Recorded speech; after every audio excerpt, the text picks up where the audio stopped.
Hi everyone, welcome to this week's podcast.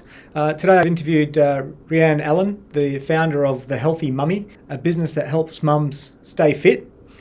She started the business over 12 years ago in 2010 and built the company over the last 12 years to the point where she now employs 150 people and has recently sold the business actually for almost $20 million. Excellent to hear Rhian's insights. She brings a great energy to the conversation and talks about her journey from selling her house and leaving her job and starting the business while she was 6 months pregnant to ultimately successfully exiting this year. Fantastic story. I hope you enjoy and feel free to share. Rhian, welcome to the show. Thanks for joining us. Thanks so much for having me. I'm excited to be here. Now, tell us about your journey and the starting of the business and go into some of your background about The Healthy Mummy. Yeah, of course. So I started the business back in 2010 and I was pregnant with my first baby and gaining weight in pregnancy like all women do. And I realised there was nothing that actually existed to help busy, tired mums kind of get healthy and just regain their body confidence after they'd had children. So spoke to a lot of people who had either been pregnant or were pregnant then or had kids and realised that there was quite a significant gap in the market of how, I suppose, the health or weight loss industry treated women particularly, and how that there wasn't really anything catering to what it was actually like to be a mum and have kids and have, be exhausted, not have as much money, be isolated from your previous life and work, family and friends, and your body changing. And I realized that there was, a really good opportunity for me to be able to really start my own business, be able to work from home and do something that I was really passionate about. And 6 months pregnant, I quit my job, sold my house, and oh, really? Yeah, started the business. Okay, and that was with your first child? Yeah, my first baby. Yeah, pregnant with my okay. I've had another one now. So you've got two children? Yeah, I do. Okay, I'm a dad of 4 kids, and and they're all adults now. They've all sort of grown up, so we're almost empty nesters here. So wow. it goes quickly, right? Yeah, it does. It goes way too quickly. I mean, it sounds like a cliche, but it's so true. It is so true. It is a cliche, but the best ones are true, right? yeah, absolutely. And in terms of how does that? Not that it matters, I guess, because it gave you that opportunity to see the gap in the market.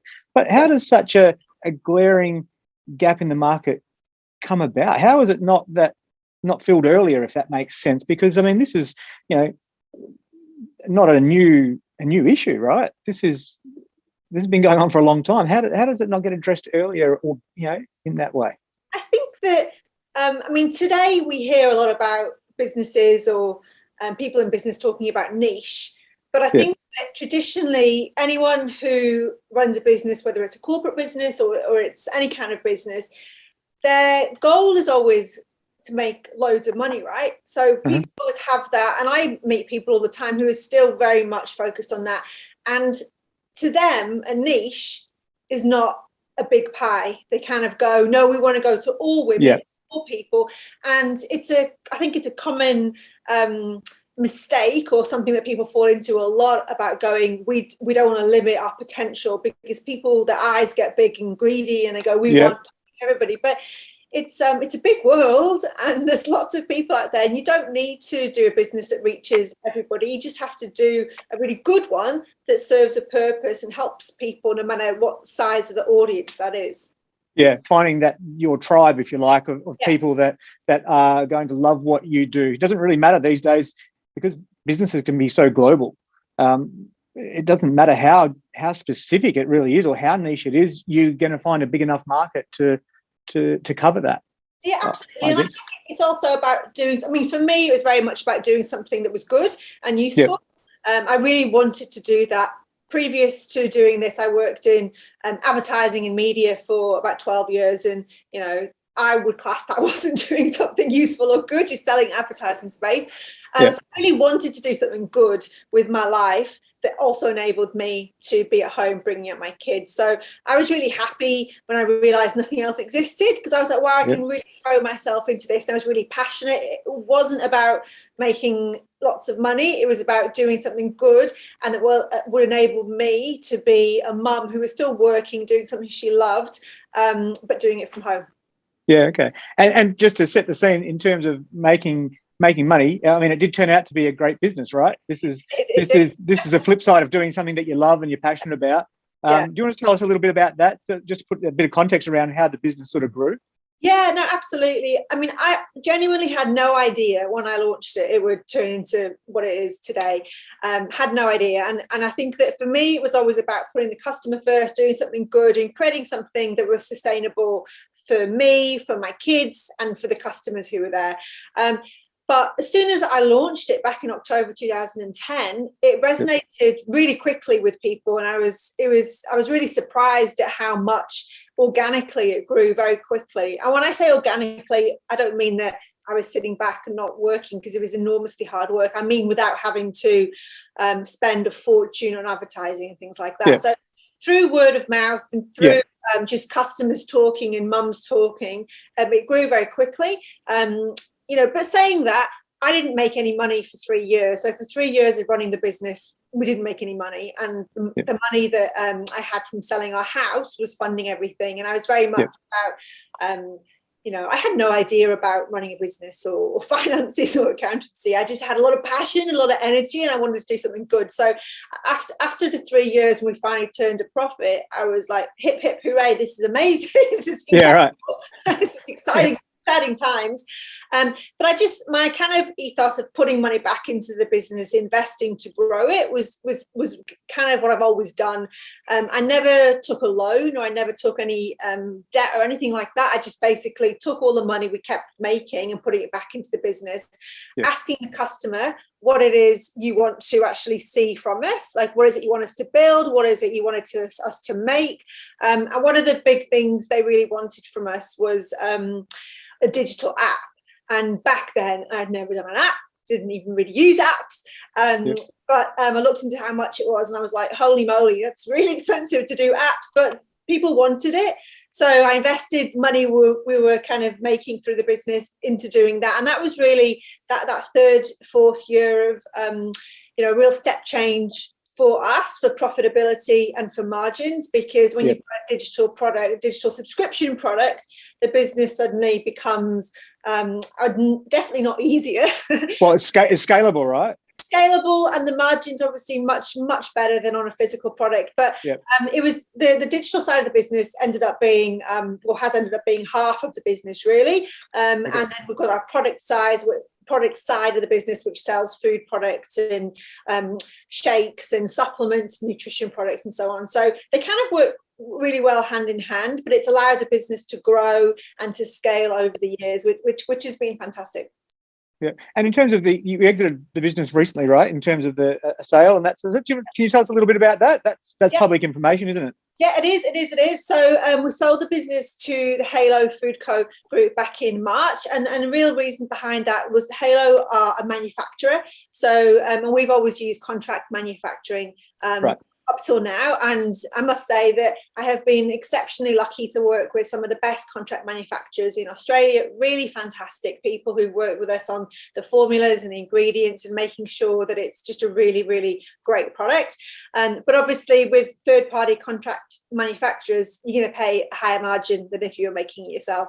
So when Halo came along and talked about wanting to buy the business, I kind of felt that this was a really good opportunity for the business as well to be able to grow from that product side, to make the product obviously with much better margins on the physical side, but also to start that journey of going into retail, because when we've looked into retail like Coles and Woolies and the mass retailers in the past, there is a requirement of being able to supply enormous quotas of product over a very short period of time.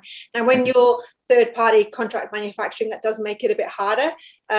because you're not the main priority. They've got other things, and it could be like 12 weeks turnaround of putting an order in and getting the product. But when you've got your own company manufacturing product, it means you can work a lot faster and get into those retail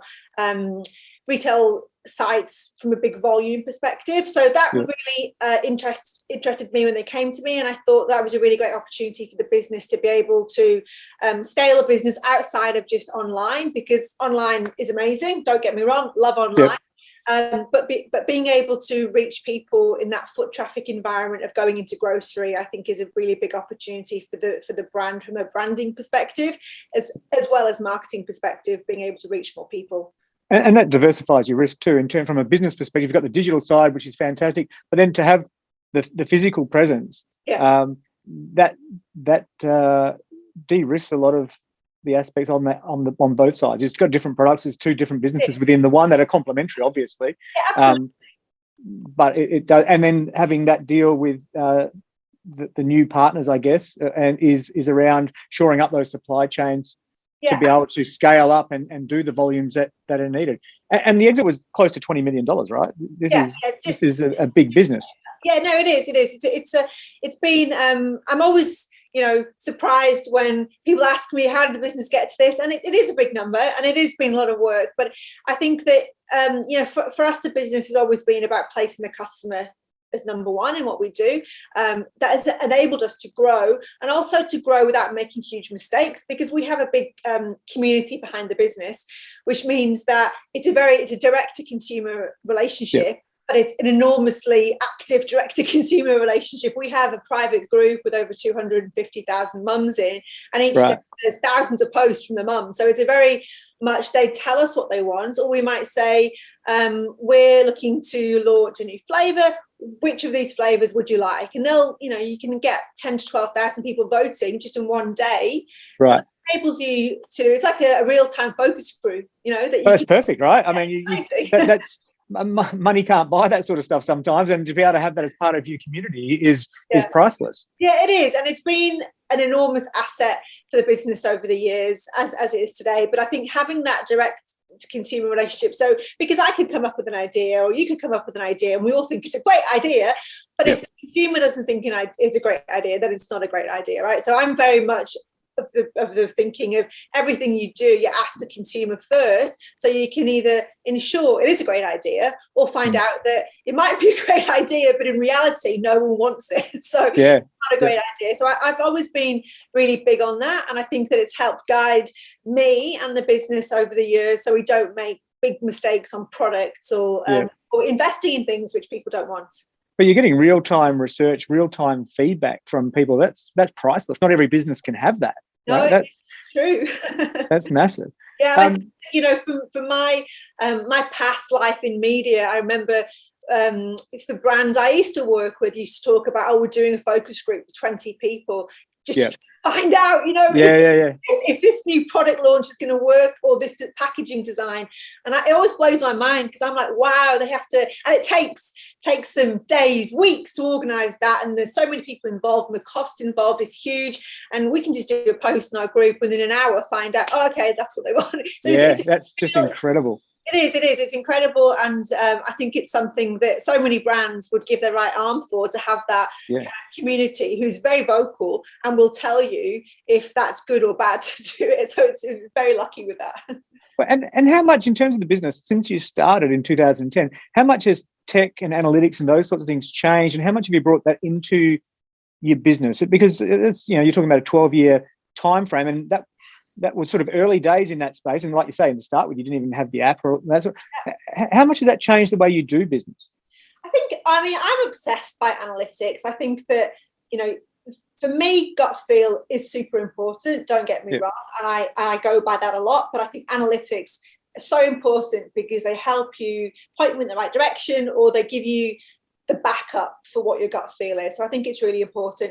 I find that it has changed. It's come so far, right? Oh my goodness. The thing I love about this area of tech is that even though it's great today, in a year's time, there's going to be another 10 things, which is going to make it easier for both consumer and business owner to personalize, refine, make things better. So I think that's fantastic. When I think back to 12 years ago, I don't think there was any analytics, or maybe Google Analytics, which I love, and I've Yeah. always had it on my screen, literally, checking in 3 or 4 times an hour, because it's slightly obsessive, but for us, traffic is crucial to the business. If you don't have traffic, and that can be people just browsing the website, reading the blog, right? It doesn't have to be people on the website buying products. Just having that brand awareness has always been so important. So for me, it's always been traffic is crucial. That's like, I suppose, the top of funnel, if you want to call it, of going, people connecting to who we are, what we do, and liking what we are. And traffic is a really big indicator of that.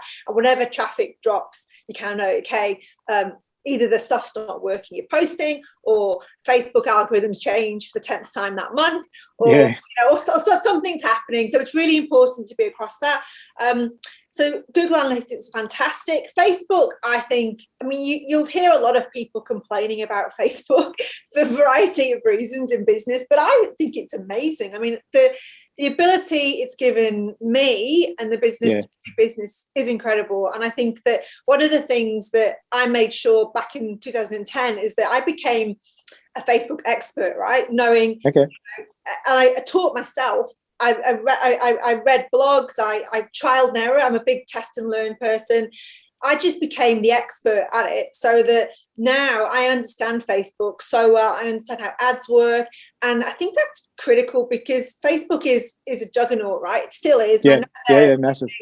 Some to Instagram and so on, but it's huge still. It's huge for reach. And I think that if you can understand Facebook and understand how to use it for not just your own purposes from a commerce perspective, but understand what consumers want from Facebook and how they use Facebook, it just makes you doing your business so much easier to do, because it's all, I'm a huge believer of UX and understanding the consumer.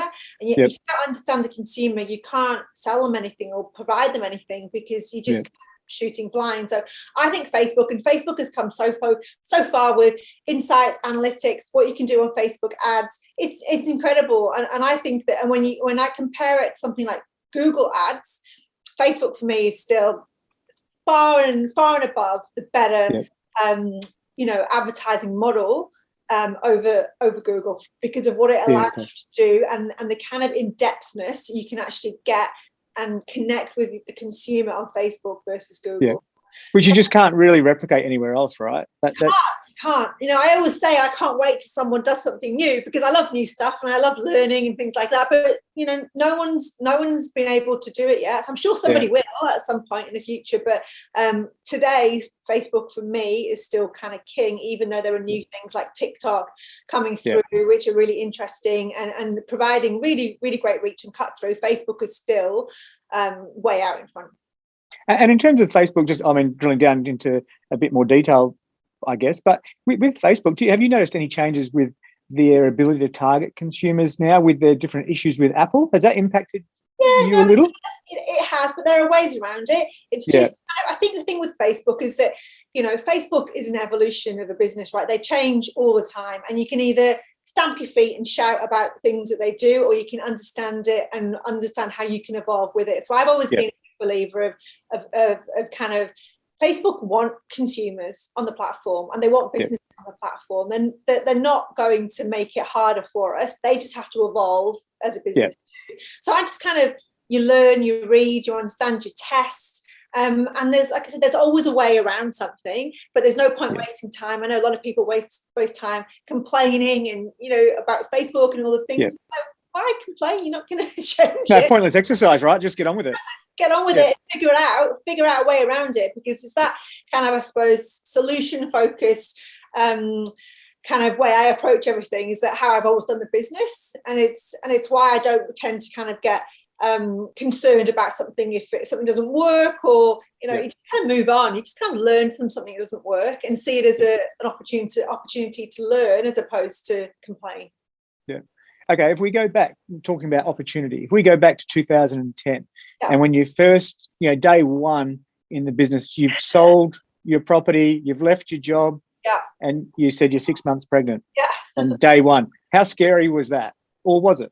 Well, I had no idea what I was doing. So I think if I'd have known, what it was, what the next 3 years were going to be like, no profit, then I probably would have been really scared. But I was just super excited. I was just like, this is amazing. I'm doing something I love. This is, I love to build things. I'm very, very creative, and I'm always thinking of new ways of doing things and building, and it's exciting. It's exciting to me to build something from scratch. It's scary for a lot of people, but I find it quite exciting.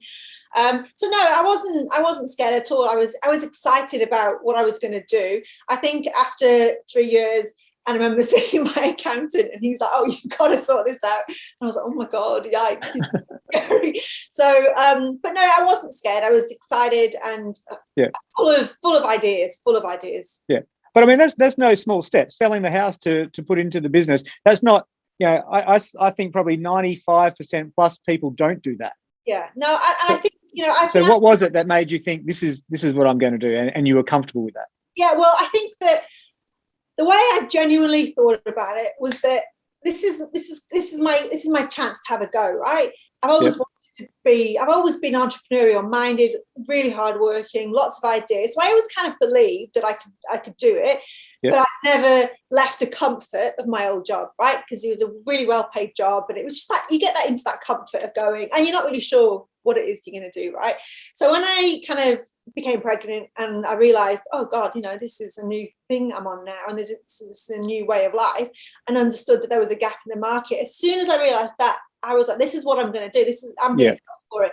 Now, yes, it was a huge risk because selling the house and all that stuff. But the way I thought about it was, if it doesn't work and it fails, I lose the money that I'm, selling the house for. The worst thing that can happen is that I go back to work in a year and money again. So I was like, that's the worst that can happen, is that I lose the money that we make from our house, and I go back and do another job. And I knew I could get another job. I knew, I'm not an idiot. I can get another job. I can get a well-paid job. And I had that belief in myself of going, I've got to give it a go, because if I don't give it a go, I'll always wonder what could have happened. But I've got to give it a red hot go, and I believed in it. And probably a bit of naivety as well around business, not really understanding. That doesn't hurt. I don't think, in terms of getting things started. Sometimes that's an advantage. If you knew all those things, sometimes it would just make you overthink, and sometimes you're better off just throwing yourself in and dealing with the problems, whatever they might be. Yeah, absolutely. I'm really interested in that mindset of it doesn't matter, because what's the worst that can happen? You can just start again. I even remember ourselves when back in the day, we my wife and I, we actually grew up in a small country town in WA. And I'm Italian, and they're all very conservative in my family. So when we first made the move from the country town Geraldton to Perth, we had 4 small kids, all under 5 at that age. And we sort of said, okay, we're going to go see what we can do in the world of finance. We're going to move to Perth to start with. Now, obviously, years later, we're in Sydney. But I remember one of my old aunties sort of pulling me aside and going, Dion, what if it doesn't work? Yeah. It's a big move with young kids. And I just remember, I hadn't even entered my mind, but I just remember looking at her and saying, well, we'll just turn the car around and come back. Yeah. And she's like, oh, yeah, it's a big move. But what was really big to her and really scary to me was just like, well, won't we just come back? Like, if it doesn't work, we'll just drive back. You guys will still be here for sure.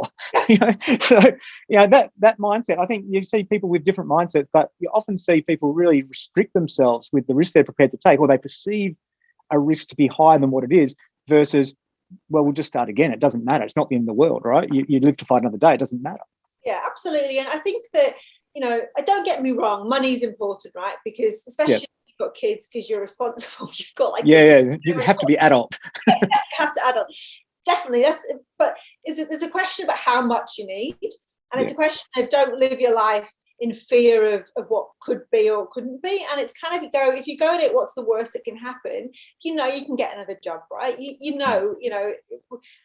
Anyone, I believe if you work hard, there's always a job for you in some way, shape or form, right? So I kind of believe that. And I think that a lot of people get scared because of consumerism and, what brand you wear and what car you've got, what house you've got. It doesn't really matter. The most important things is you with your family, you're healthy and you're happy. That's the most important thing. And I think that, there's taking risks and there's taking calculated risks. And for me, it was kind of a calculated risk with me fully going into it, knowing that I might stuff it up, but at least I've given it a go and I can get another job in 12 months if that's the worst case.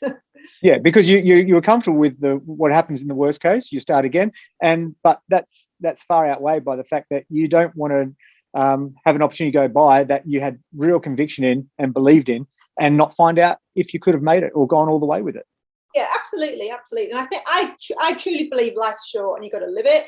There's no point doing something that you're either not happy with or you're not loving. You've got to follow your kind of heart and really have your own kind of passion for what you're doing. So I think that you've got to try stuff, and life is short. We're not here very long, really, when you look at it. No, it's way too short. And people get too tied up in the day-to-day of whatever the minutiae of everyday life, and they get carried away thinking that sort of stuff matters more than it does, or the little stuff sometimes matters more than it does, and you just miss out on living life, and so 100%.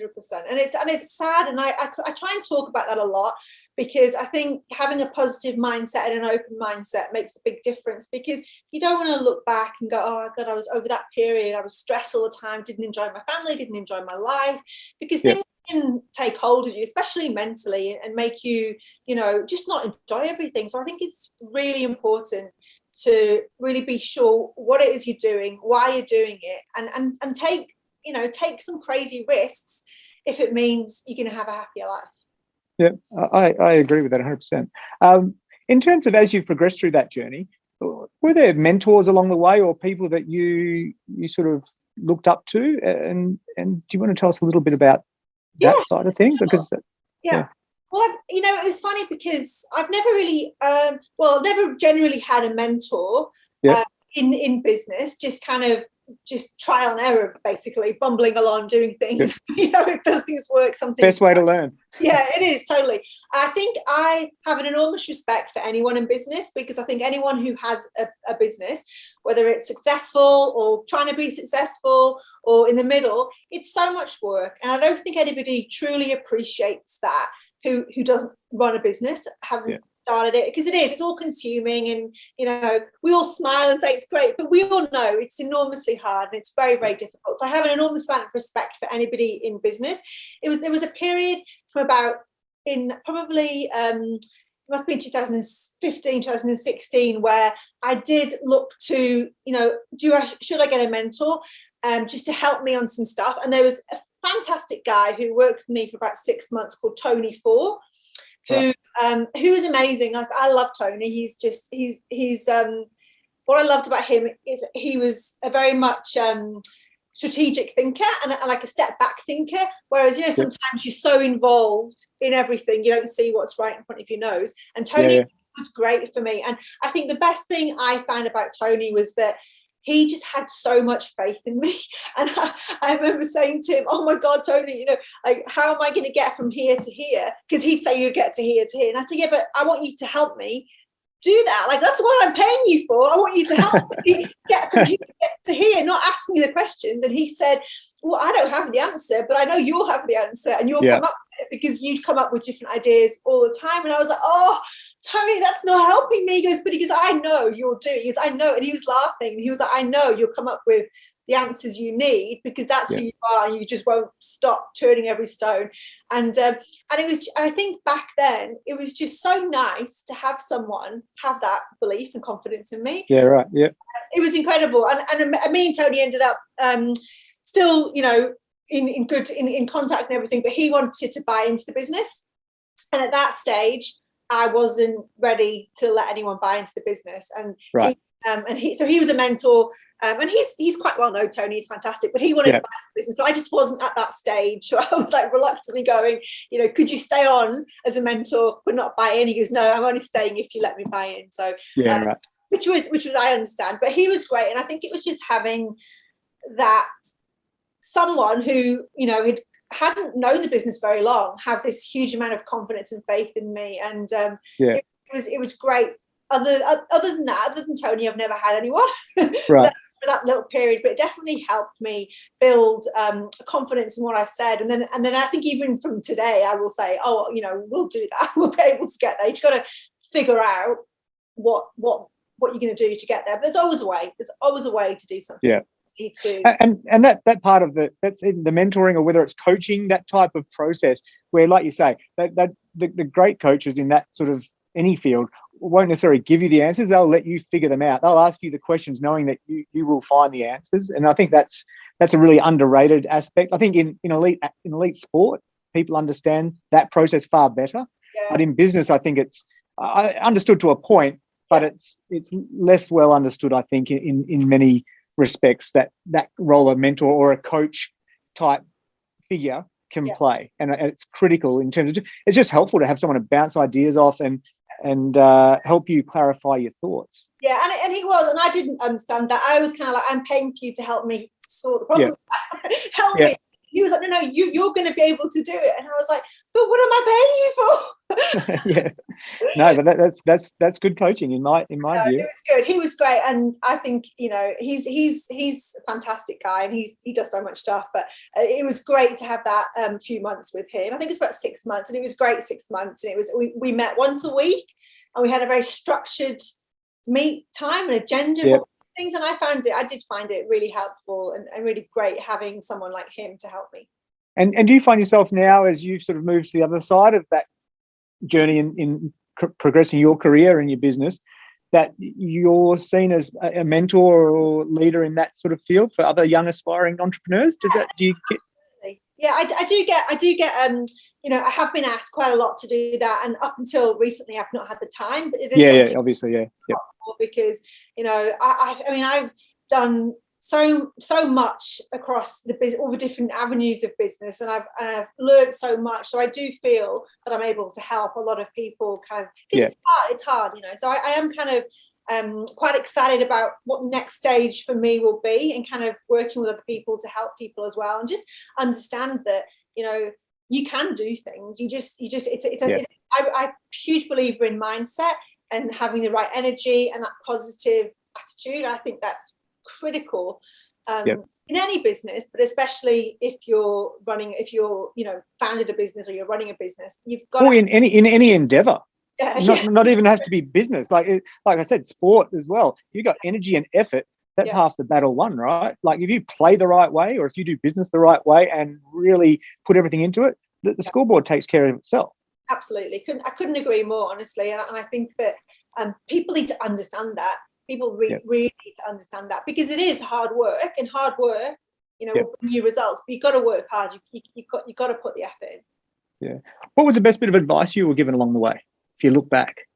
I think just to believe in myself, just to believe in myself and kind of trust your instinct. There's been so many times when your instinct was this, and then other people who didn't really know would suggest other things, and it was always your instinct in the correct. And I've learned that. I've really learned that. So even now, if something doesn't feel right, I'm kind of like, nah, it's not right. And I think that trusting that gut instinct, because when you think of your gut instinct, people sometimes will think, oh, it's just a feeling, but it's often subliminal messages that you've read and seen and been aware of for so long, talking to you. And so I kind of trust myself a lot on everything now. It's pattern recognition, right? You see these patterns over the whole of your life. And sometimes that's what that intuitive sort of gut feel is you're seeing things that you've seen before. This pattern, you've seen this drill, and it is worth trusting your gut. It's not a guess, it's pattern recognition in my view.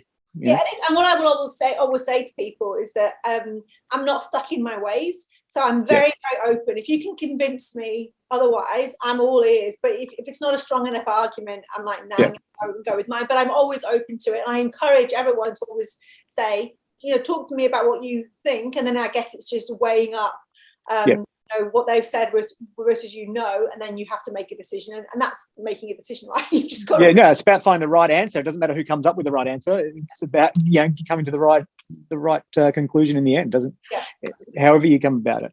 And in terms of, do you read many business books or those types of things along the way, or have you been? Some people I find have read a lot of business books and sort of do it a lot. Other people are like all in on their business and they don't have time for books, and a half and half type of thing. Where do you fit? Well, I've never read a business book in my life, so but what I will do, if I'm stuck on something, I'll Google, watch a tutorial, find something. That's what I will tend to do. I've been so busy on the business for 12 years and in the business that I don't have the time, or you can always make the time, but I've never gone, It's just about prioritizing, right? What's the best use of your time? And some people it's business books for some things, but for other people it's not. Yeah. So I just tend to go if it's something, especially and the internet's great, right? Because there's new things coming around like all the time. So if I'm not sure of something, I'll just Google it and then read some articles or watch a tutorial. I'm like, oh, okay, cool, good one. Yeah. And then what I do is that, especially in the social sense, like I said to you before, I've made myself very much like, fully expert on social stuff, because it's critical for our audience and it's critical for a lot of businesses. But if there's something new that comes out, I'm like, oh, that's a bit weird, it's a bit new. I'll just Google it, watch a tutorial, and then I'll go and do it myself and play around with it until I feel confident and comfortable with it. Because I think that and there's nothing wrong with textbook, but I've come across a lot of people over the past 12 years who are just textbook, and they can't do anything to save their lives, but they can read a textbook and then regurgitate things from the textbook, which is great. But no, it's useless. It's useless. Unless you've done it and got experience from doing it and can show me, I want real experience, then I'm not that impressed with it. So I apply that same thing to myself.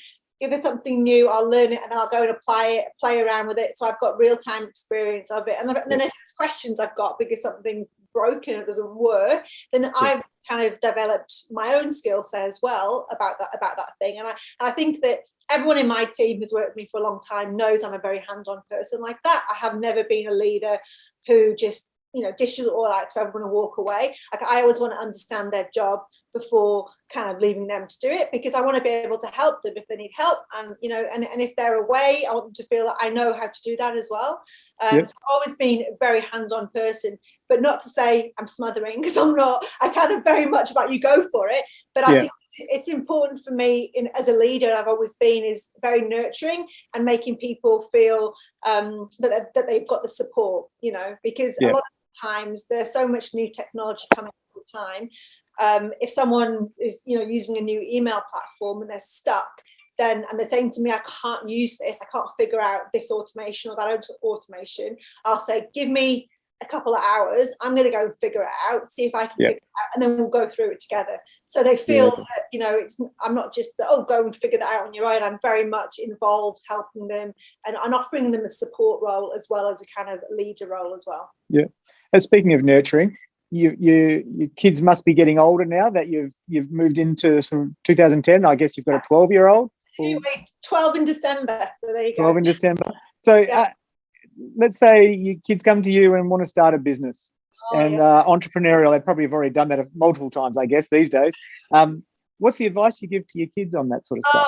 I love it. Like, I'm a huge believer in encouraging them. I bug them about it all the time. Like, what can we do? What can we do? Yeah. They're like, oh, Mom, you're so embarrassing. But I think it's great. I've been there. Because I think it's not only great for them to do it, to have a success, to do something, but I think it's great for your mind and being creative, because starting a business is creative, right? There is multiple puzzle to doing a business, and I think that once you get into it, it doesn't have to, it can be a hobby, it can be something you love, but the learning and that using of the brain is just amazing. So I am a huge advocate of it, and I think a lot of people fear starting a business, right? They think, I can't do that, it's too hard, how can I go about doing this, or how can, and I'm like, guys, it's actually not that hard. You just need to know a few of the basics, and then you're away. You don't have to. And I think that happens with a lot of people with a lot of things, is they see the top of the mountain and go, oh no, I can't do that. No, just small things, small steps. Do something simple, see what happens. And you know what, if it doesn't work, guess what, you would have learned a heap of stuff from it. There's so much benefit in starting, and even if you fail, it doesn't matter. You're going to learn so much for the next time.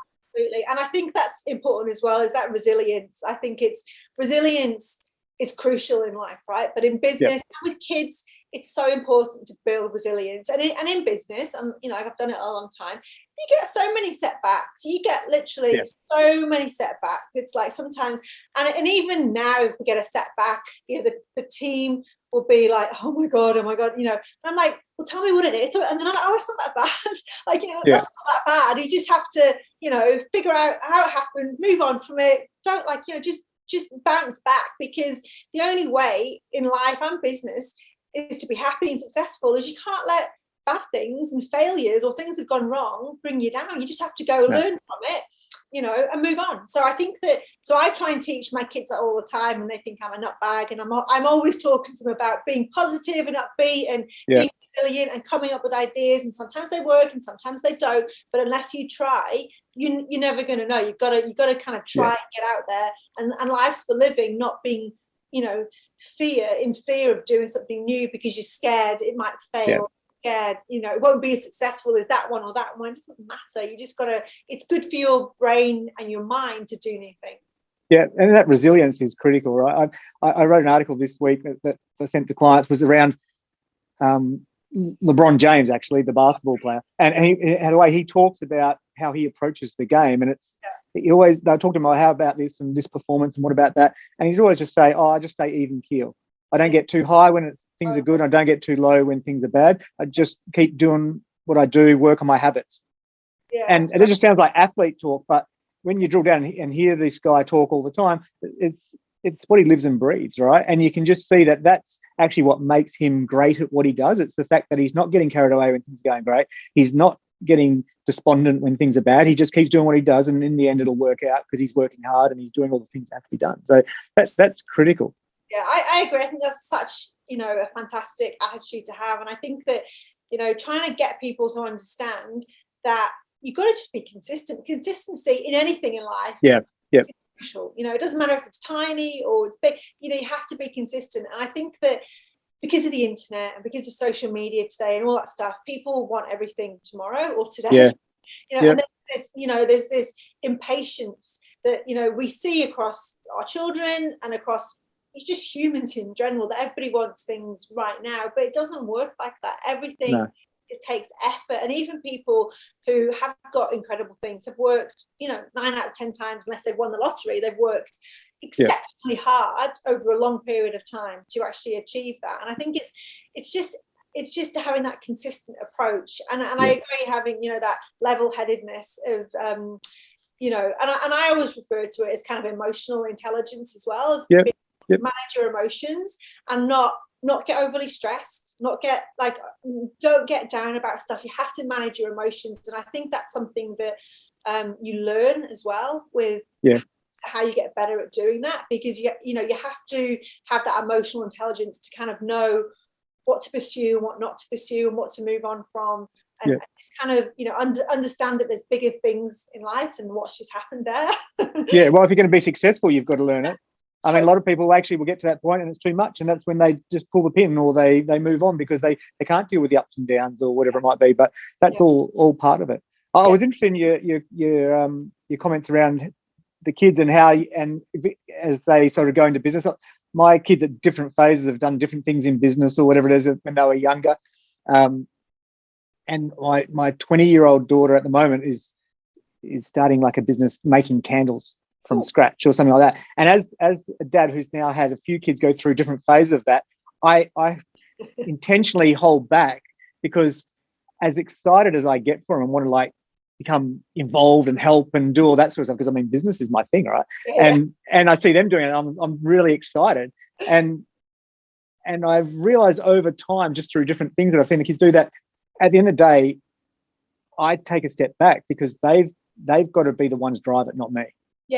And I've made that mistake like with the other kids in different phases, where my enthusiasm has become, you know, too much, part of a problem, if you like, which is easy to do, right? They're your kids, you see them do all these sort of cool things.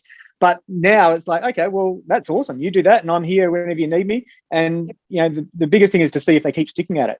And you know, every night or every week, you see another photo of something that she's done, and she keeps on doing. And if she's got that drive and desire, and she loves it, then she'll stick at it. And so it's hard to do, but I've learned that with some of the kids, not all kids, some kids are different. You know, some of them, they're right there and they'll push harder than you type of thing.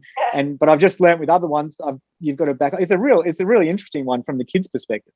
No, but it's true, because you know, they have to have the inner desire to do it themselves, because otherwise it's not going to be you bringing them every day going, did you do it? Did you do it? Yeah. They have to have that inner desire, because that's the only way to have that consistency approach. And like I find a lot of people will go, to me, how can you have done it for so long? Don't you get tired? And don't you want to do this and do that? Have a holiday, a break? And I'm like, yeah, but this is what I've committed to. This is what I do. It's just part of life. So it's I can't suddenly go, I'm not gonna do my thing for the next 3 or 4 weeks. It's you got to be consistent. And I think that a lot of, as a business has grown, it's easier to have breaks because you've got a team and a bigger team and stuff. But in the early days, it was like, this is just, you have to be consistent, because consumers, if you want to build a brand, you've got to be consistently there. You've got to be consistent. A consumer wants consistency because they want to trust that brand. Trust what's coming. They don't want, are we getting something or are we not getting something? Or is this, they want to know that this is a consistency in their life as well. But I think, it is funny with kids. Like, what I will try and do with mine is I'll say, I'll show you some tools, like editing. I'll download the app for you. I'll show you how it works, like from editing, because he's big into editing his little video things at the moment. And I said, and then you can go ahead and do it, But and he was like, oh wow, it's so cool that you know all this. And I was like, it's cool, hey? Showing him how to do it, and then that's pretty cool. So he's off. It's not every day that the parents get to look like they know what they're doing and they're cool with technology stuff when the kids are coming through. So that's a real bonus. I know. So I'm like, and then if you want some help, you want to do some other funky things, just come and let me know. I won't bug you. You just go and play with it, because I think it's good creatively for them to get into that mindset of when you see an end result of something, you can create that. You just need to use the right tools, have a creative mindset, and have a play around with it, because that's how you learn.